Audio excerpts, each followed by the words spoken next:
1942 viceroy கவர்மெண்ட்ல இருக்கும்போது தொழிலாளர் துறை அமைச்சரா இருக்கார். 1942 நவம்பர் 27 7வது இந்திய தொழிலாளர் மாநாடு உருவாக்குறார். இன்னைக்கு ஆபீஸ்ல அரை மணி நேரம் கூட வேலை பார்த்தா நம்மளாம் கடுப்பாகிறோம். 8 hours தானப்பா டியூட்டி, நான் ஏன்ப்பா கூட நிக்கணும், கூட 1 மணி நேரம்னா ஓட்டி கொடுங்க அப்படின்னு கேட்கிறோம் இல்லையா?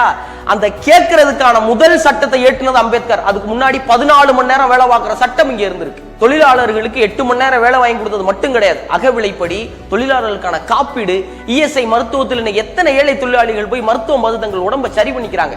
இது எல்லாம் கொண்டு வந்தது அம்பேத்கர் தான். பெண்களுக்கு எவ்வளவு தூரம் போராடி இருக்கிறார். பெண்கள் மகப்பேறு காலத்துல சம்பளத்தோடு கூடிய விடுமுறையை வாங்கி கொடுத்தது அம்பேத்கர். சுரங்க பணிகள்ல பெண்கள் வேலை செய்யக்கூடாதுங்கிற சட்டத்தை கொண்டு வந்தவர். தொழிலாளர் நலனுக்காக இன்னைக்கு முத்தரப்பு பேச்சுவார்த்தை நடக்குது இல்லையா? ஒரு பெரிய தொழிற்சாலை ஏதாவது ஒரு பிரச்சனைனா தொழிலாளி, முதலாளி, அரசாங்கம் 3 பேர் உட்கார்ந்து பேசுங்கப்பா, பேசி தீருங்கப்பா, ஸ்ட்ரைக்லாம் வேணாம், ஸ்ட்ரைக் அடிக்கடி பண்றதும் தப்பு, அதுக்காக ஸ்ட்ரைக் பண்ண கூடாதுன்னு தொழிலாளர்கள்ட்ட சொல்றதும் தப்புங்கிறத சொன்னது அம்பேத்கர். மகப்பேறு காலங்கள்ல பெண்களுக்கு சம்பளத்தோட கூடிய விடுமுறை கொடுக்கணும், சுரங்க தொழில்கள்ல பெண்களை ஈடுபடுத்த கூடாது, பெண்களுக்கு சொத்துரிமை வேணும் சொல்லி பெண்களுக்காக ஒரு பெரிய போராட்டம் நடத்தினது அம்பேத்கர் தான்.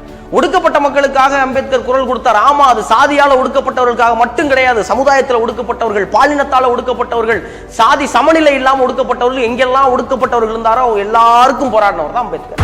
நாக்பூர்ல ஒரு